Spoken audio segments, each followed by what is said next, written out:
Hello and welcome to, well, not quite a review of Darkest Dungeon for PC, Mac, Linux, PlayStation 4, PS Vita, and iOS. Of course, what you're seeing in this video is the PC version. This is kind of a mashup of genres. It's a dungeon crawler, but it's also got roguelike elements, and it's got elements of town management and such like that. And it was developed by Red Hook Studios and released after a period of early access on Steam, as well as a Kickstarter campaign that was successful. And is generally heralded as one of the big success stories of the early access program, and of course of Kickstarter in general. This is in no small part due to the fact that they were actually rather open with the development on this, and they would release regular updates, and when they would release new updates they would ask for feedback, and they would take the feedback that they received and incorporate elements of that into the gameplay. So purely on that level, they definitely were a Kickstarter and early access success, but how does that actually make the game? Did that actually make it a game really worth playing, or did it do something else entirely? Because despite the praise that's been leveled at this game pretty much non-stop, you do see a pretty big dichotomy, which is that people who've played it longer have a lot more negative things to say about it than people who haven't played it all that long. So with that question in mind, let's go ahead and start delving into this thing and finding out what exactly we're dealing with here, and why I ultimately decided this is not quite a review. Well, as far as the presentation goes, everything is 2D in this game, and it uses this kind of interesting art style. I'm not exactly sure what I would term it, but it's definitely inspired by gothic horror, and it's also definitely inspired by graphic novels. But whatever you want to call it, it just works for this game. Everything has this really dark and gritty look to it that really does fit the atmosphere extremely well. And even though the game barely has any animations in it, it makes very good use of what it does have, and everything ends up being kind of nice and punchy as a result. You've been seeing it throughout this footage here, where an animation will probably only be a couple of frames long, but it has this really quick impact to it that makes the rather simplistic turn-based combat a bit more interesting. The interface is very clean and easy to work with, while also still fitting in very well with the vibe they're going for, and when you bring all of the visuals together, it ends up making something that's very striking, very easily identifiable, and it just ends up working really well for the game in general. Same thing goes for the sound design. Sound effects also have a surprising amount of impact behind them, even though this is a 2D game, and when you combine that with the rather quick animations, it makes the combat a lot more interesting.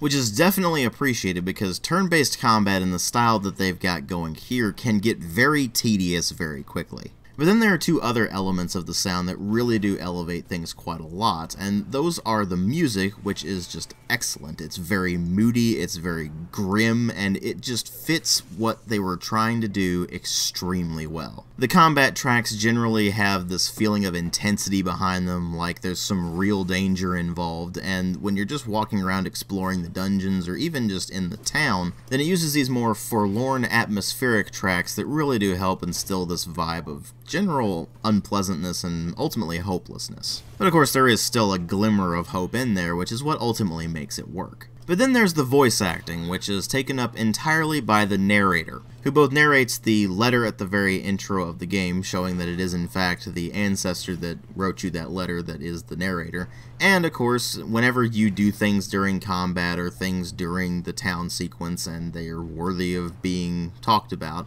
then he'll chime in with a comment that may require you to go find a thesaurus because of the ridiculously elevated vocabulary he tends to use, but regardless, generally helps to generate quite a lot of that atmosphere that I've been talking about. Continue the onslaught. Destroy them all. That was just my personal favorite of the narrator lines, but regardless, when you bring all of the presentation aspects together, you find that it has extremely strong presentation. It pretty much nails the Lovecraftian vibe that they're going for, while also having its own bit of personality and quite a lot of charm behind it, which ultimately makes the game's presentation, oddly enough, its strongest element. But the thing is, presentation's only one part of the equation, and what really matter when it comes to a video game are its story and its gameplay. And that's where things got a lot messier, because I actually had to restart this game 3 times. I had a test save file, which I ultimately deleted and then started over again because I was just messing around with things, making sure the game was working okay. And then I had 3 other save files, the first of which was on my primary gaming computer, and I didn't end up going very far in that one. And the other 2 save files were on a computer that I use when I'm not able to use my primary gaming computer because I'm compiling a video or uploading a video. So what ended up happening was, whenever I would compile or upload a video, I would just mess around with Darkest Dungeon on that secondary computer for a while. And I feel it is very important to mention that even though I did make it a pretty good ways into the game, I did not finish it.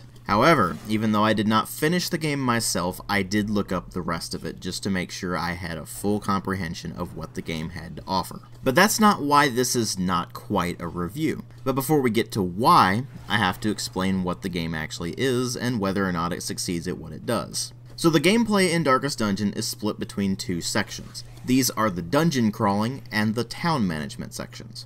Now, the vast majority of your time is going to be spent in the dungeon crawling sections. This is when you lead a party of up to 4 adventurers into a dungeon. You go from room to room, you clear out any enemies in your way, you encounter traps, you encounter curios, which are just these different items depending on the location. So it might be a chest, or it might be a crate, or it might be a bookshelf that when your hero goes up to mess around with it, suddenly the writings in there make them go insane or something. Regardless, the locations of these curios as well as the layouts of the rooms themselves are randomized, and whenever you go into a dungeon, you need to make sure that you're provisioned up for whatever it has to throw at you. Because as you traverse the dungeon, not only are you needing to watch out for traps and monsters, as well as the various effects that the curios might have, but you also need to keep an eye on your food, because your heroes will eventually get hungry and they will eventually need to be eating in order to keep their health up. And you will also be needing to keep an eye on your light meter. Now, if you have your light meter up to the highest level, then it means that you're much more likely to surprise the enemies, and they have lower attack bonuses and defense bonuses and such like that. If your light level is low, on the other hand, then you're going to find that the enemies are stronger. They have higher bonuses, and on top of that, it's much more likely for them to surprise you.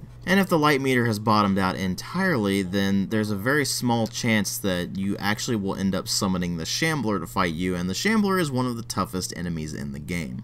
Needless to say, playing at low light carries a very hefty risk, but it also carries more rewards because then you get access to more loot. It ends up being the question of, well, do you want to tempt fate or not? And generally speaking, I would say it's not the best idea to tempt fate in this game, because not only do you have to worry about your light level possibly summoning the Shambler, and of course it giving lots of bonuses to the enemy, but you also need to worry about the stress that it inflicts upon your heroes. You see, there are 2 types of health in this game. There's your normal HP, which is just a general measure of the character's health, and then there's the stress meter. If the stress meter hits 100, then that character's resolve is tested, and either they gain an affliction or a virtue.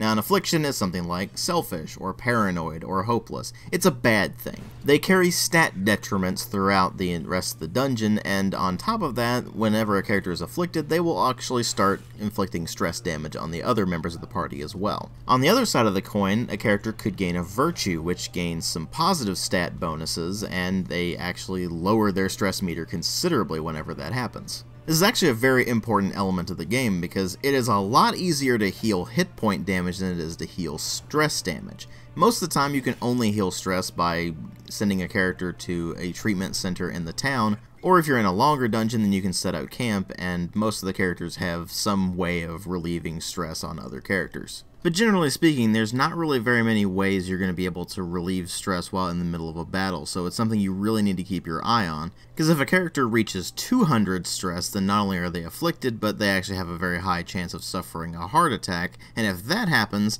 then either they will die instantly, or it will put them on death's door, and death's door is also not a good spot to be. Because that means that their hit points have reached 0, and now every single time they get hit after that, there is a very high chance that they will just die instantly. Sometimes they will actually survive hits while still on death's door. It's pretty rare, but it does happen. Now, of course, if that character gets healed for any amount of hit points, then instantly they're taken off of death's door, but then they have a pretty strong debuff applied to them, so regardless, you don't want a hero hitting death's door.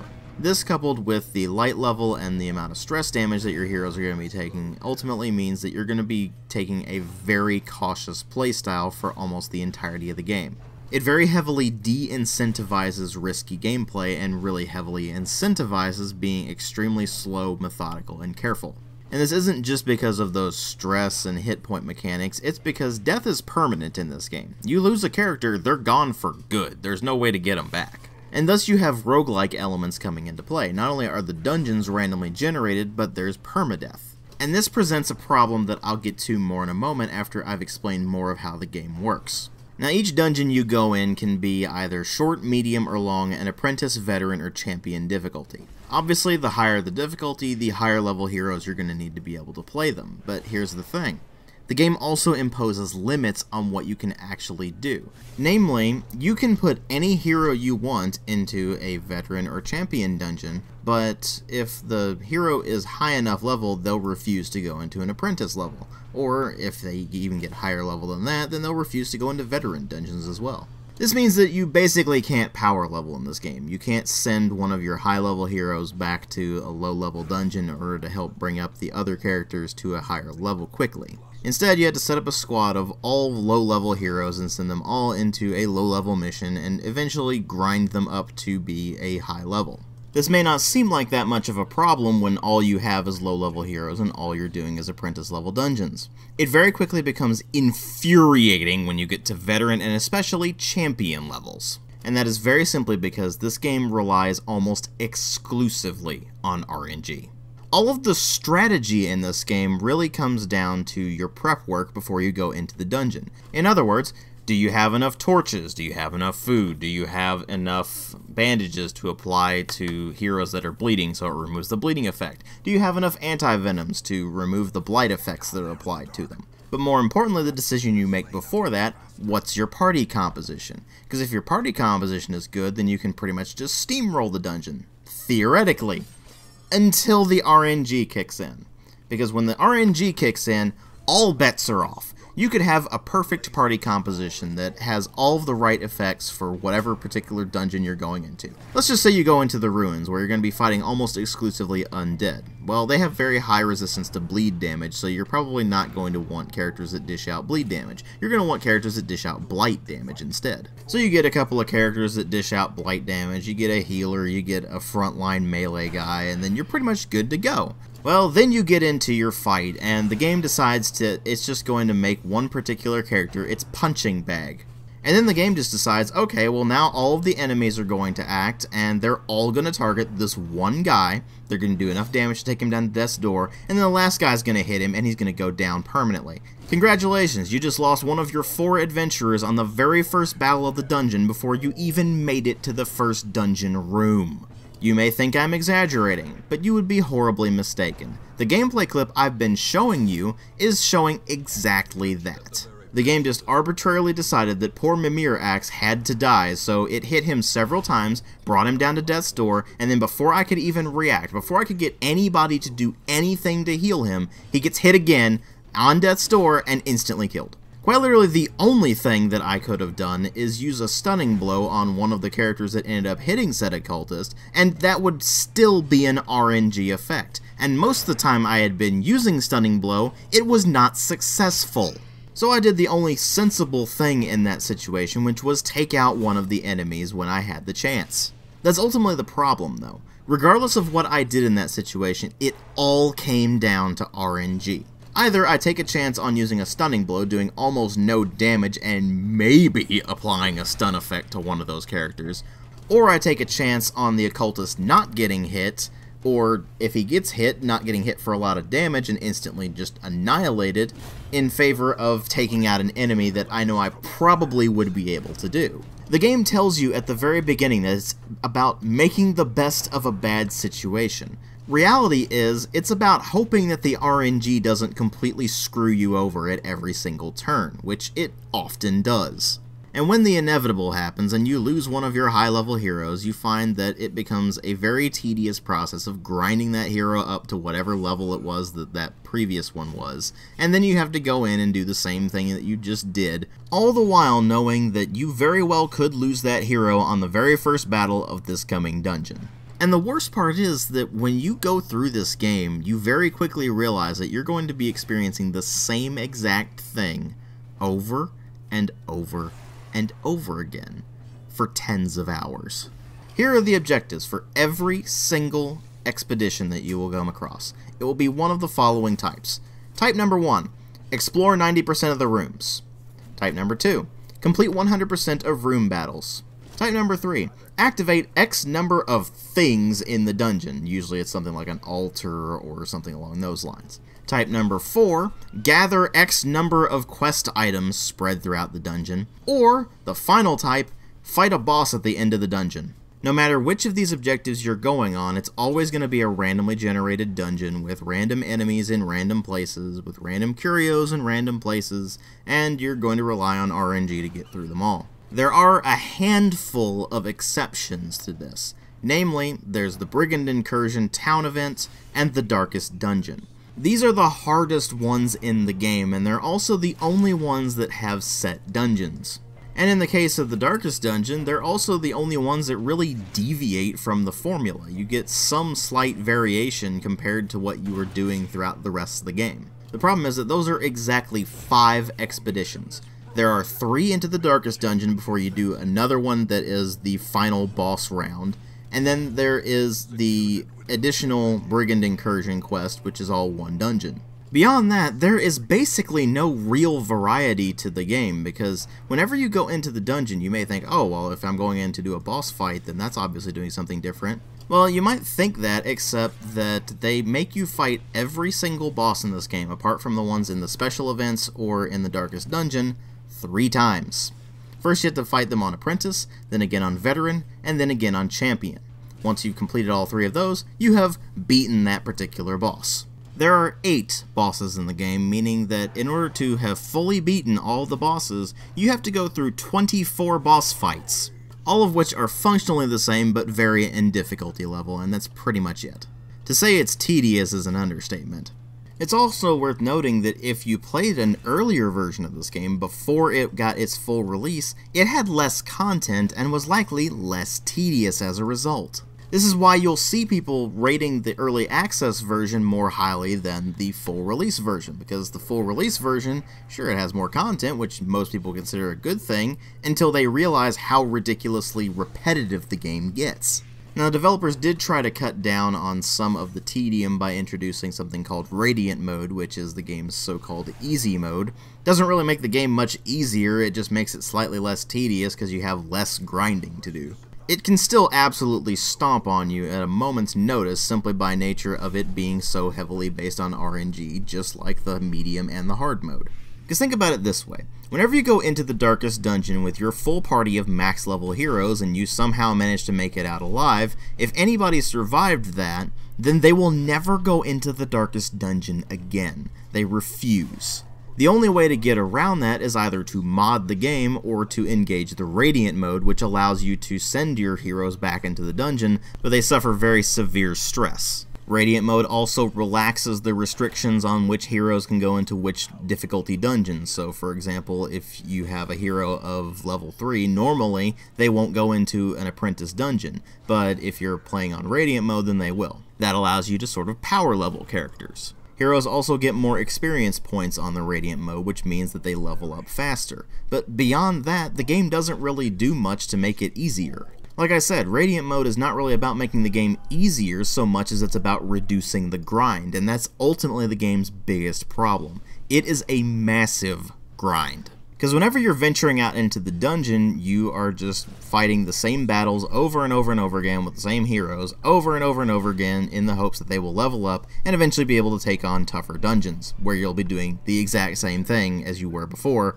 only with more difficulty. Which of course begs the question of what else is there to the game other than the dungeon crawling? Well, there's the town management, which is also tied to the dungeon crawling grind. Because whenever you venture off into the dungeons, you will eventually get loot that can be turned into gold, or you'll find gold itself, and you'll also find heirlooms, things like busts, portraits, deeds, and crests. Those heirlooms are used to upgrade the various facilities in your hamlet. Now these can be separated into different categories of use. On the treatment side of things, you have the tavern and the abbey, both of which are used to relieve stress, and you have the sanitarium, which can be used to get rid of negative quirks or lock positive quirks in at an exorbitant price, and also to remove diseases from the various characters when they contract them. On the upgrade side of things, you have the Survivalist, the Blacksmith, and the Guild. The Guild is used to improve the character's skills. The Blacksmith allows you to buy more equipment for the characters in a purely linear upgrade path, which means that there is absolutely no variety in equipment for the characters whatsoever. It is just, oh, you have level 0 equipment, or you have level 1 equipment, or you have level 2 equipment, so on and so forth.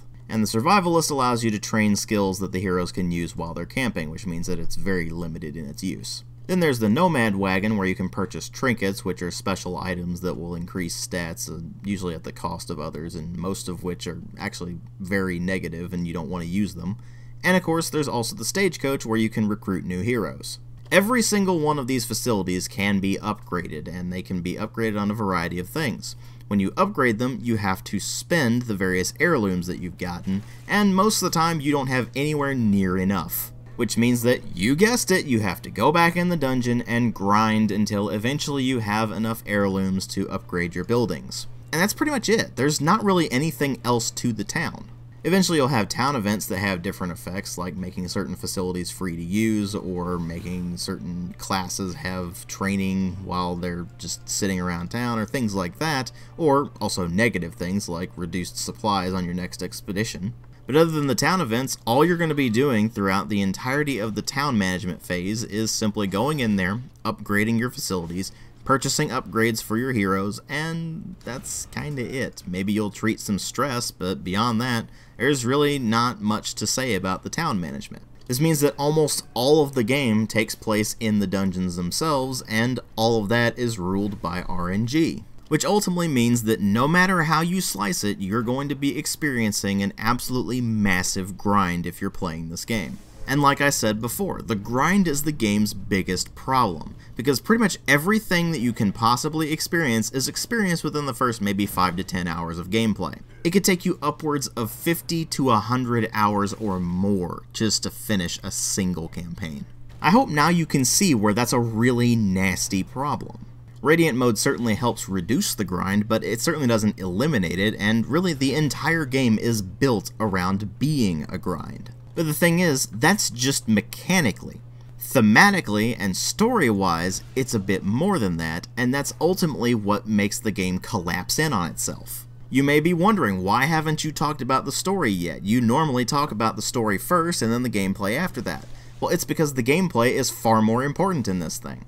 The story is this: your ancestor managed to unearth some ancient evil and squandered the family fortune in trying to investigate it. And in so doing, he has completely brought ruin to the family. After receiving his letter, you go in there to try to fix everything, and the entire game is spent trying to fight off the horrors of the darkest dungeon, and eventually prevent whatever ancient evil that is in there from awakening. It's all very Lovecraftian, and it fits the theme that they're going for with the entire game extremely well. But it's certainly not without its problems, namely the fact that it barely even exists. If you go in to fight the bosses, then you'll get a snippet of information about the particular boss, but beyond that, there's really not much in the way of story that gets told in this game. They give you the premise, the whole setup of the story, and then they pretty much just expect you to fill in the blanks yourself. And that's fine. Lovecraftian horror is all about this kind of unknowable, unspeakable evil that just defies human comprehension, so at least that sort of fits in. But then you have the nature of the game's ending. Now, I'm going to give you the option of skipping ahead past what I have to say about the game's ending. There will be a time code on the screen right now. If you skip to that time code, you will miss me talking about the game's ending, and thus it will not be spoiled for you. You have been warned. Now, I will assume that anyone from this point on is going to be wanting the game spoiled for them. So, here's the game's ending. When you beat this horrible, unspeakable evil, the game tells you that all of your efforts were in vain. Everything that you have been doing is part of an endless cycle that has doomed your family to ruin. You are doomed to do the same thing that your ancestor did before you, and eventually your descendants will be doomed to do the same thing that you did in order to fight off this evil. It's just an endless cycle, because no matter what, the victory you earned is only temporary at best. At best, you've managed to stave off the evil from awakening for another few years. Maybe a couple of centuries if you're lucky. But despite your best efforts, you will never be able to fully stop this ancient, unspeakable evil from returning and wreaking havoc. And I am extremely conflicted on this particular ending because of two reasons. First reason, it is extremely fitting for Lovecraftian-style horror. This idea that there's this ancient, unspeakable evil that the best we can hope to do is delay it. That's very Lovecraftian. It fits in perfectly with the theme. But as a video game ending, after the ridiculous amount of grinding you had to do to get to that point, and how most of it was just irritating or downright infuriating because you were constantly losing dudes and having to replace them over and over again, it also feels like a complete smack in the face. And that brings me over to why this is not a full review. It's not quite a review. On the one hand, you have the Lovecraftian horror feeling that they've created, that they've absolutely nailed. They've got absolutely brilliant presentation that goes along with that. And it's both incredibly satisfying from a visual standpoint and an auditory standpoint. But when you get into the raw gameplay mechanics, this is one of the most tedious, most ridiculously grindy games I have ever played. Almost everything in it relies on pure RNG. Almost none of it is actually up to you as a player. You can barely mitigate anything that's going on. And while that still kind of fits in with the theme, it's just infuriating from a gameplay perspective. And that ultimately leads me to one conclusion. This is a game you will either absolutely love or you will absolutely despise. And which camp you fall into is ultimately going to come down to the gameplay, because nobody can argue that they knock it out of the park with the presentation and the thematic elements.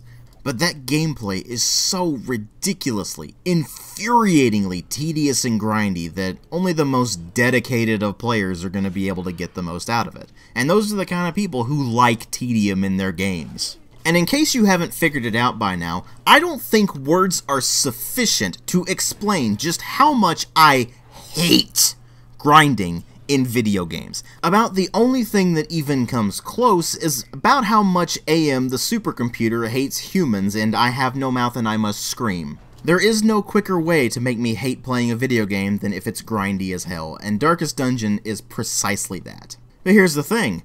You might be the complete opposite. You might absolutely love grinding in video games. If that's the case, you'll probably absolutely love Darkest Dungeon. But the problem is that unless you really like that style of gameplay, you're not going to get anything out of Darkest Dungeon. And ultimately, I have an extremely hard time recommending it as a result. The only way I can recommend it is the following. First, if you really enjoy grindy video games, you probably will be able to enjoy it. Second, if you're like me and you absolutely hate grinding in video games, avoid Darkest Dungeon like the plague. But if you're somewhere in the middle, where you are a bit more iffy on the idea of grinding in your video games, then ultimately it's going to be a decision you have to make for yourself. You have to go into this thing knowing full well what to expect from it, and knowing full well that it's going to be a total grind fest. And if you're okay with that, then you may be able to get something out of it. But that's really going to be on a very individual basis. Thanks for watching.